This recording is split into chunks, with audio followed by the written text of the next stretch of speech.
When lung cancer is discovered in an individual, the primary means of treatment will be resection, especially if the tumor is at stage 1. Traditional surgery to remove all or part of the lung will involve making a cut on one side of the chest. This procedure is called a thoracotomy. Any surgery that uses this approach will avoid areas of the chest that contain the heart or are close to the spinal cord.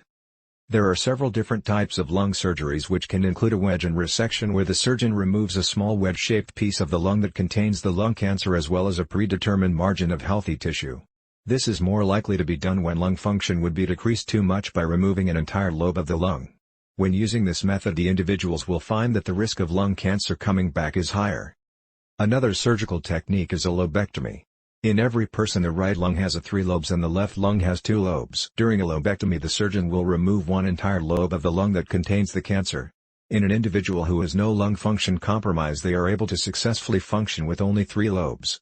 Thus, removing all of one lobe will not compromise the majority of patients.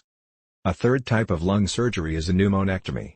During this procedure, the surgeon will remove the entire lung that contains the cancer. A pneumonectomy is done only if it is absolutely necessary, because it will greatly reduce the overall function of the lungs and thus negatively impact the ability of a person to perform daily living skills. Prior to the procedure, the surgeon may recommend a video-assisted thoracoscopic surgery. During this procedure, the surgeon will insert a long, thin tube with a camera attachment and small surgical instruments into the chest. This will enable the surgeon to confirm the diagnosis of lung cancer, make a better estimation as to the location, and biopsy lymph nodes in the center of the chest. At this time, cryosurgery, also called cryoablation, is experimental and being used only in clinical trials. During this procedure, the surgeon will freeze the tumor cells and kill it while maintaining the integrity of the lungs. Another option is laser therapy, which uses a narrow beam of intense light to destroy the cancer cells and essentially cut them away from healthy tissue.